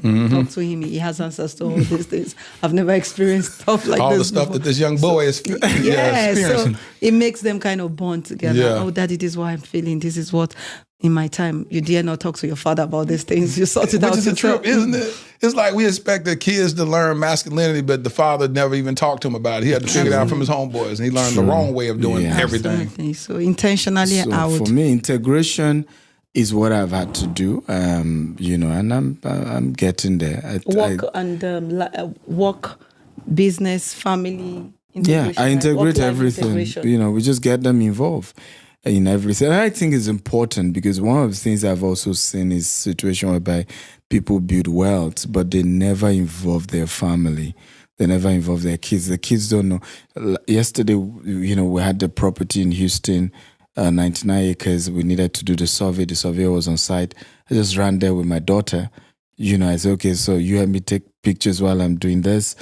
So they're getting to see what their father is doing. They're getting to see, how he makes the money, how he's able to afford the lifestyle they have. And gradually they can grow up to understand entrepreneurship, to understand business. So integration is my strategy. Again, may not work for some of you, but that's what I'm working on. That's good. That's good. Yeah. I was told you wrote over 40 books, and so I told you to go grab some books so we can put them out here. Yeah. How do you have time to write all these books? So I have a formula around it. I have a very beautiful team around me. So we do more videos. So they interview me, and then we then transcribe the videos and then turn it to book. That way we have the video version, we have the audio version, and we have the text version. Yes. So that has really worked, in a great So if it's a book that you said, y'all got to go grab this book, which book would that be? Billionaire Habits. I agree. Say it, which one is it? Billionaire Habits. The one here. This one right here? Yes, Billionaire Habits. That's why I just grabbed. That's what I grabbed. The secrets billionaires use to build wealth that the poor don't use. It's powerful. Powerful. I had to pay to buy the book myself. Why you have to pay? Because I want to read it. I know if I don't pay for it, I might not read it, because it's from my husband, and I don't want to not to pay not to read it. So I had to pay so I can read it. So you know yourself that if you got it for free, you wouldn't read it. No. And you said you had to pay so you can invest in it, which absolutely. is And I so enjoyed you can invest it. in yourself. All right. Well, forget asking Dr. Stephen. Let me ask you, what makes this book so powerful? I don't know, not him. You the reader, BC. Okay. So there are a lot of secrets that was shared in that book. Starting from how he started and the power of mentors as well. Let me pick the power of mentors, the power of mentorship rather. So he spoke intensively in that book how you can connect to mentors. A lot of people want rich people, wealthy people around their life. All they want is they want to collect. They don't want to give. Yeah. Because they have this mindset that the rich doesn't need anything. Yeah. But I am the one that needs something. Yeah. Forgetting that the rich also need something. And before you can collect, you have to be a giver. Yeah. So he explained that extensively in the book. And actually picking that also, I know he has spoken about it, but when I read it again, I picked The Power of Mentorship in the book. I had to replicate some of the things he said he's doing. And when I meet someone ahead of me in life, someone who is a superior, someone who is a billionaire, someone who is more wealthy than myself, I go with gifts. And the gifts are not expensive gifts. And that's what people need to understand, is the thoughtfulness of you can actually come to me and come with a gift, makes them want to have you more in the circle. And a lot of billionaires do not want younger people in their circle because they know they're after what they want to get. Some it could be your service that you can give to them even if you don't have physical money. He spoke about when he didn't have money, how he was able to connect with people by his service. He could just go there and help anchor their events, help put their programs together because he knows how to organize programs. And then he wasn't even doing major events, major programs. And I'm not surprised that he's doing that today because he has been doing that even for years, just smaller ones. And he would go to this big events, not complain about things that were not working, but go there and say, oh, how can I add to you positively? And all of these things which I picked from it, I said to myself, if it did work for him, it can definitely work for me. Yeah. And I implemented these things. And when I see people, genuinely, I want to contribute to their life, not be a collector. And I discovered that in as much as I go into the relationship, not for the purpose of what I want to get. So that is another mistake he mentioned that most people make. They go into a relationship with what they want to get. No, go into the relationship with what you want to give. I want to be an addition, not a subtraction. And of course, along the way, the relationship will lead to profit. It might lead to profit in a way you don't even imagine. Some might not lead to profit with that particular individual. It might just be their referrer that can lead to profit for you because other people trust them. Yes. They would, of course, trust to do business with you. So that's just one I'll pick out of so many that was shared in the book. Well, Dr. Steve, I don't think you could have did a better job. Good Lord. She done broke that thing down. I mean, didn't even take a breath. Nobody markets me better than my wife. She's good at that. And because, one of the things about him as well, which I decided to embed, a lot of people become so familiar with their spouse or with the people around their lives that they don't benefit out of the blessings. Now, look at the pastors. Look at the cleaners in their houses, in their offices, their drivers. They're going through issues. They're going through a lot of pain. But these people, most of them, 99% of them will never be a beneficiary of the anointing they carry because they've been so used to those individuals and they just, it's not just pastor, it's not just this individual. I do not want my life to be the same way. I said to myself, I will not take his anointing for granted.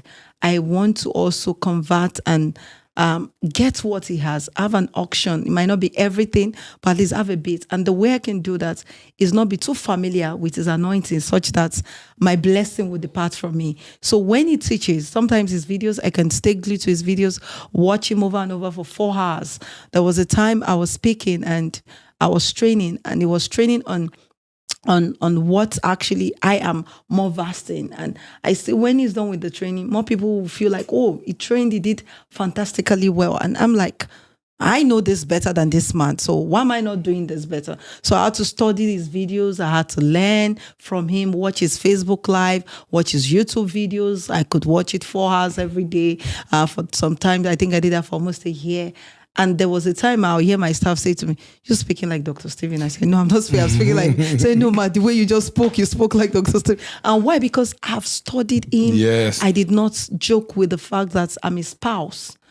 So what is he even teaching? I don't have anything to learn from him. Yeah. So I did not joke with his anointing. I did not become so familiar with who he is that I lose learning and getting better in life and business. If you continue like this, I will have to marry me. He's gonna marry you. Y'all gonna have another kid. I have to look for me and say. Sometimes when my wife talk about me, I'm like, "What are you talking about? Who is that you talking about? This is good. This guy. Introduce me to him. Introduce me to him. But he's a great man. He's a Thank great you man, for and he that. has really empowered so many people, and he's still empowering me. I'm still his mentee. I've not overgrown that. And see, I just came into the knowledge of you. It was some video. Somebody sent something to me, and I was like, "Well, who is this guy?" And I looked. I was like, "He has almost 1 million followers." I said, "Well, who is this guy? What is he talking about?"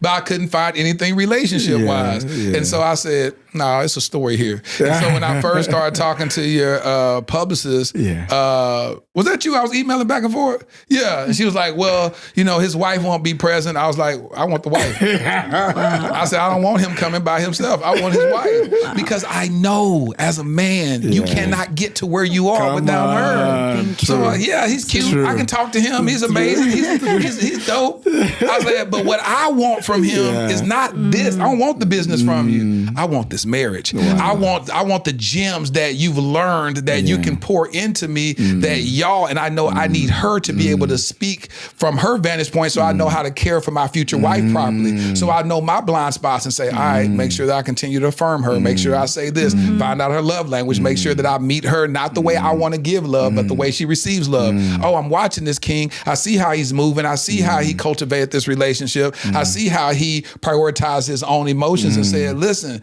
I got to go make sure that I'm happy too. I got to go see the world and whatever. But then you're humble enough to recalibrate and say, hold on, let's stop. Let's take walks. Let's take intentional walks and figure out how to make sure that the main thing stays the main thing. The way that you chose her is the way that I vet. I look at my future wifey as a scout, like a coach for a football team. He says, listen, I want to take the Cowboys to the Super Bowl 2 years from now. Wow. I'm going to get this running back, because that's a weak part that we have. If that was the Cowboys had, I'm going to get this running back, and we ain't going to make it year 1, but year 2, we're going to be ready, because I need them to gel together. We're going to work through some kinks. I just hired a new wide receiver that's been here for 2 years. He's finding his groove, so now I got to find it. And they look at their team as making sure that everything is moving swiftly in order to reach the goal.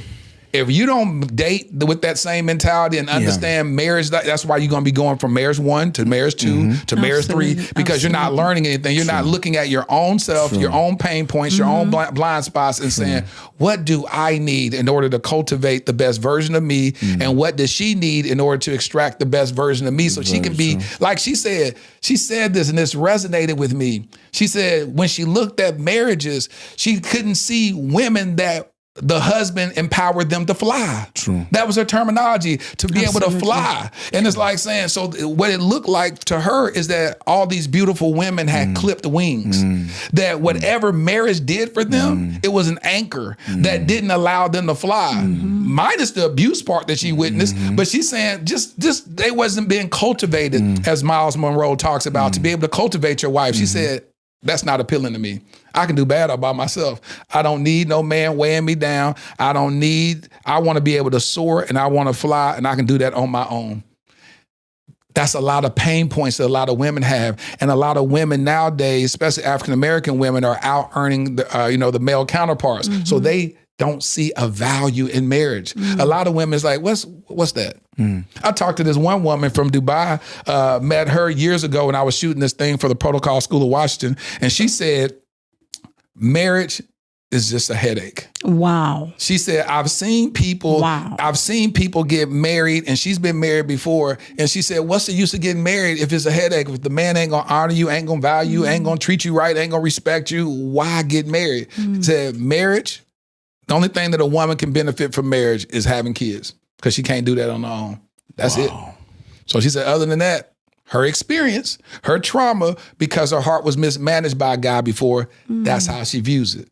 And so even though your wife, BC, wasn't directly impacted by it, well, by way of her mother and father, whatever, but she didn't experience herself from a divorce, she had the same ideology.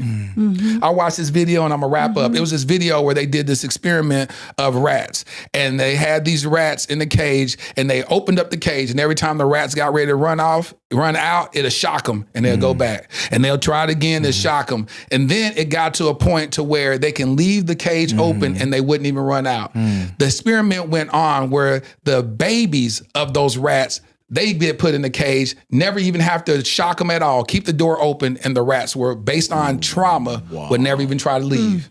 Wow. That's what BC was. She, based on the trauma that she experienced, she said, I don't even want marriage. Yes. But she had to break that generational curse in her mind and say, I'm going to go here, God, teach me to love this man, teach me to do this. And that's where God began to heal. And so your kids, guess what they see? Your kids are seeing a loving family. They're seeing, daddy, you're handsome, mommy, you're beautiful, this. Where you, King, wasn't like that. You wasn't running around talking about you handsome, you this, you beautiful. You couldn't say that to your own wife. But your offspring are. They say it easily. So now that they'll grow up and they'll be like, when y'all talk to your son-in-laws and daughter-in-laws, they be like, man, this most loving. They just love me. Just always complimenting. Where did they get that from? They just so complimentary. You be like, my wife taught them like that. Taught me even be better.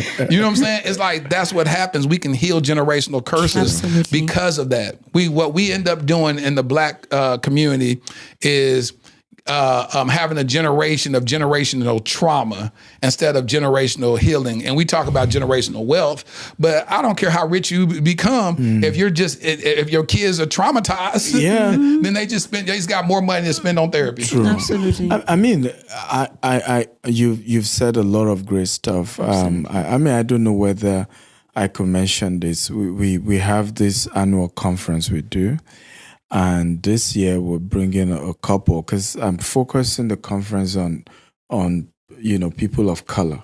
Damien John will be coming as well as other great speakers. But when is it and where? Houston, JW Marriott Galleria on the 22nd and 21st September.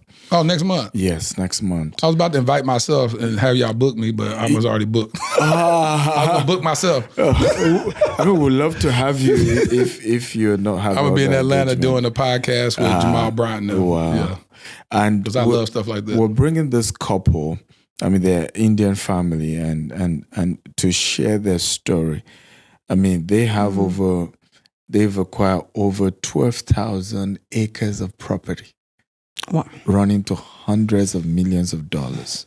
And their kids are doing so well because somehow 12,000. Somehow there is. You be saying these numbers like it. Somehow there is a mindset we have, particularly people of color, that if you make it, your marriage is going to be in shit. Yeah. If you have so much money, something else is going to go bad. Yeah. And we need to begin to show people that you can have a great marriage, you can have a great home, and you can build great empire. And you can have wonderful children who are sane, who are sound. Yes. And we need to begin to come for, meetings like that where we can meet people whose life is an example of what we're talking about. Good. Absolutely.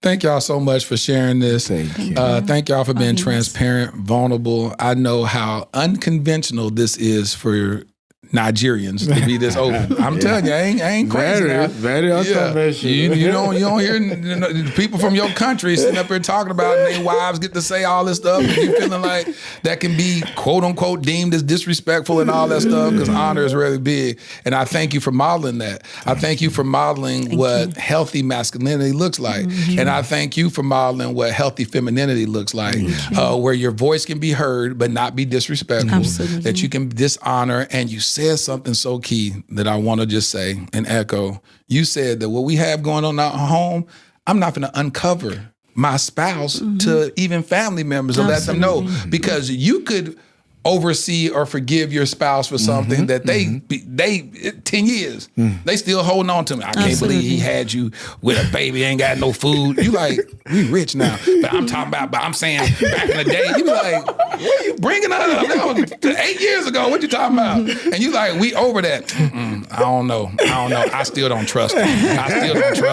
It'd be crazy stuff like that. And people be inviting that foolishness into their marriage. And now y'all got problems because he's saying, why did your cousin look at me like that? Why'd you treat me like that? What you talking about? I don't know. That's just how she is. You know what I'm saying? No, you done told her some stuff about him, and now she looking at him side-eyed and all that. It's crazy. So thank you for being an example of what that looks like to cover your husband properly. Thank you for having us. Absolutely. We've had a great time. Amazing time. And it's the first for us, I think This is good. And I'm gonna tell you what typically happens on Dear Future Wifey podcast. Those things that a person will end up saying stuff they've never said before. Like she was like, "It's the first time you're hearing this, but that's what it is." Yeah. But it's a safe space, and that's what I try to cultivate as a safe space. And what I was telling you earlier is I want y'all to show sides of y'all that no one has seen. True. And that was definitely accomplished. Absolutely. And you brought that out. I've got, You have this gift of just,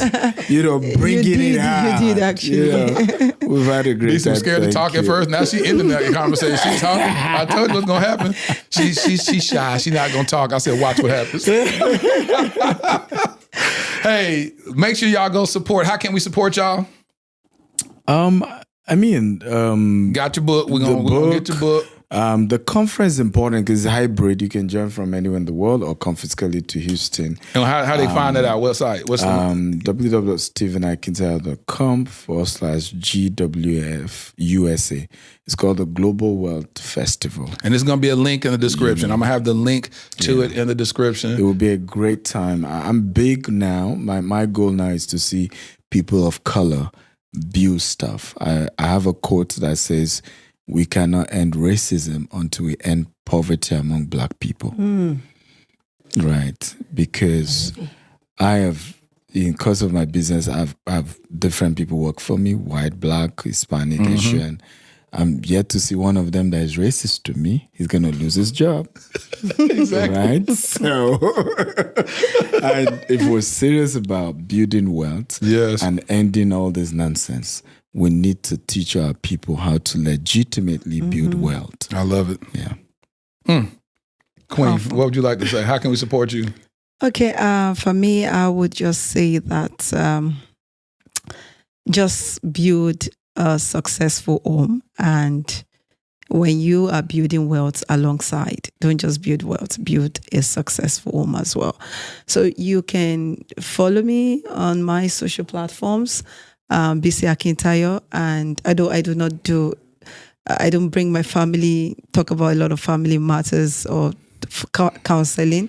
But you can just follow me to learn about business tips. I give business tips. That's what I do basically. So you can just follow me. BC Akintayo is the name across all my social media platforms. Y'all give it up for the Akintayos, y'all. Thank y'all so much. Thank you for having me. Stay tuned to the end for a letter to my future wifey. Been writing these love letters to you. Ladarian, thrusted suddenly into Child Protective Services in 2015. My nephew, Black, a boy. The likelihood of being adopted outside of kinship, slim to none.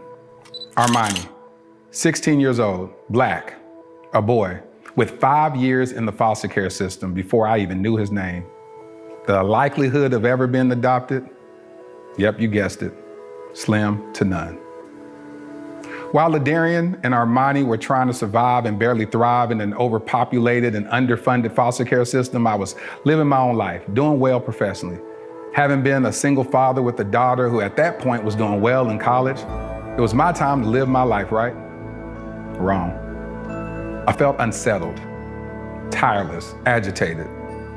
There are just too many of our Black children stuck in ambiguity and in the limbo of the foster care system. In 2017, I legally adopted my nephew, Ladarian. Fast forward to 2019, I had no ties to this other young king, but I felt God instructed me to adopt him also, and I obeyed. Starting over with parenting should have been enough, right? Working with various foster care and adoption agencies to help bring awareness to the countless young Black kings in the foster care system should have decreased my agitation, right?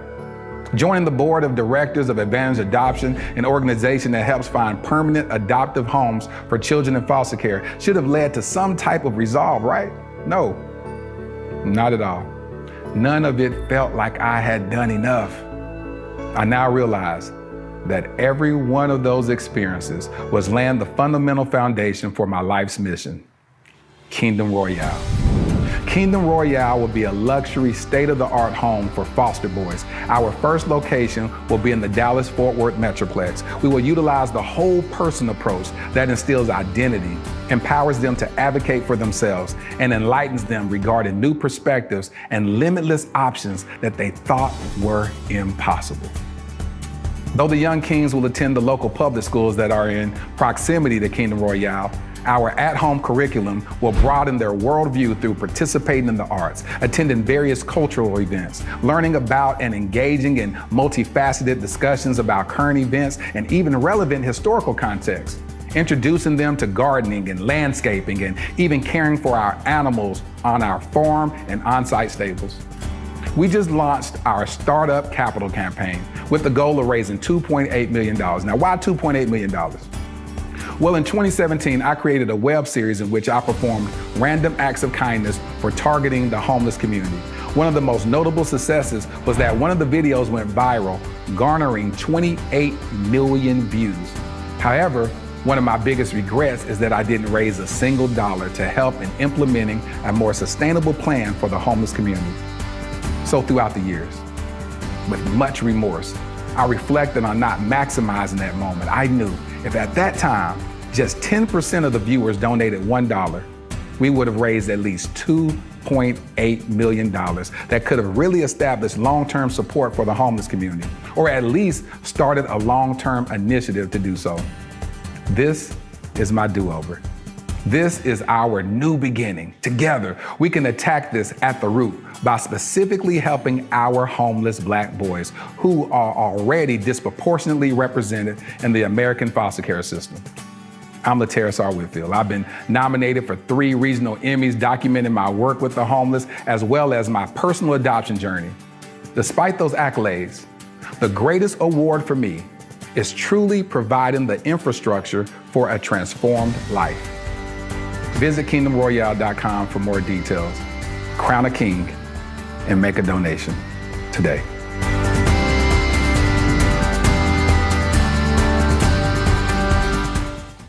Man, listen, I really enjoyed that episode. I hope y'all found a lot of value in it. I love talking to people from other cultures to hear their vantage point, their thought processes, their culture as it relates to love. Well, here's my favorite part of the podcast where I speak to my future wifey. Dear future wifey, covering each other spiritually is the foundation of the covenant I desire with you. I want us to be prayer partners, lifting each other up before God daily, seeking his guidance and protection. Together, we'll meditate on the scripture, letting it shape our hearts and strengthen our bond. Our spiritual connection will be the wellspring of strength that sustains us through life challenges. Relationally, I'm committed to being your safe place, the one who covers you with love, respect, and understanding. I want to communicate openly and honestly, building our relationship on trust and transparency. In moments of weakness or doubt, I'll be your encourager, reminding you of the greatness within you and the promises God has for your life. As partners, we'll protect each other's hearts, safeguarding them as the precious gifts they are. We'll honor our differences and embrace the unity that makes us stronger together. My prayer is that our relationship will reflect Christ's love, selfless, sacrificial, and unconditional, serving as a testament to others of what it means to truly cover one another. Your future hubby. I hope you enjoyed this episode of the Dear Future Wifey podcast. Remember, be lit, live intentionally and transparently, and don't stop loving. Make sure to subscribe to our Dear Future Wifey YouTube channel. We're available on Apple Podcasts, Google Podcasts, Spotify, and Stitcher.